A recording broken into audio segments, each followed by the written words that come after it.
Modi government ఈ women reservation బిల్లుని delimitation బిల్లుతో కలిపి పెడితే ఈ బిల్లును వ్యతిరేకిస్తారని నిన్నటి నుంచి చెప్తున్నా.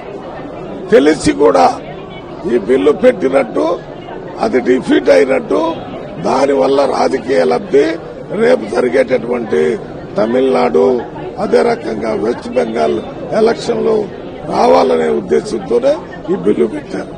ఎందుకు చెప్తున్నానంటే అసలు ఈ ఉమెన్ రిజర్వేషన్ బిల్లును పెట్టిందే కాంగ్రెస్ ప్రభుత్వంలో సోనియా గాంధీ గారు UPA chairman, Manmohan Singh prime minister ఉన్నప్పుడు ఈ బిల్లు పెట్టి రాజ్యసభలో దీన్ని పాస్ చేయడం జరిగింది.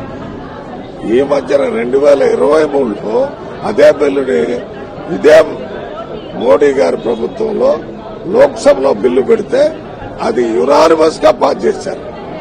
ఆ రోజు కాంగ్రెస్ పార్టీ, ఇతర ప్రతిపక్ష పార్టీలన్నీ పాస్ చేయాలి.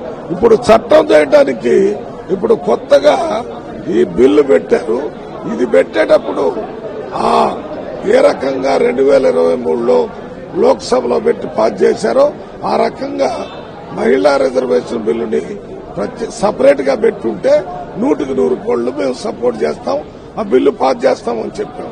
దాన్ని సపరేట్ చేయకుండా మన డీలిమిటేషన్ కలపటం వల్ల, డీలిమిటేషన్ బిల్లు వల్ల దక్షిణ భారతదేశానికి, చిన్న చిన్న రాష్ట్రాలకి చాలా సీట్లు తగ్గిపోతాయి.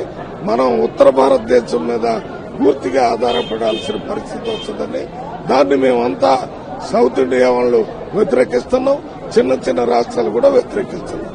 అటువంటి పరిస్థితి అంతా తెలిసి ఎంత చెప్పినా కూడా రాజకీయ ఒక ఎత్తుగడలో భాగంగా ఈ బిల్లు పెట్టి వాళ్ళకు వాళ్లే ఓడించుకొని ప్రజల దగ్గర పోయి మేమే బిల్లు పెట్టాము, కాంగ్రెస్, ఇతర పార్టీ, అపోజిషన్ పార్టీలు దీన్ని సపోర్ట్ చేయాలని చెప్తే దాని ద్వారా ఓట్లు వస్తాయనుకుంటున్నారు. కానీ భారతదేశంలో ప్రజలు, మహిళలు చాలా తెలివి కల వాళ్ళు. వాళ్ళకన్నీ ఎవరు ఈ బిల్లు పెట్టారు, ఎందుకు ఓడిపోయింది అన్ని తెలుసుకుంటారు. మీకు ఏ రకమైనటువంటి రాజకీయ లబ్ధి తమిళనాడులో గాని వెస్ట్ బెంగాల్లో కూడా దొరకదని చెప్తున్నారు.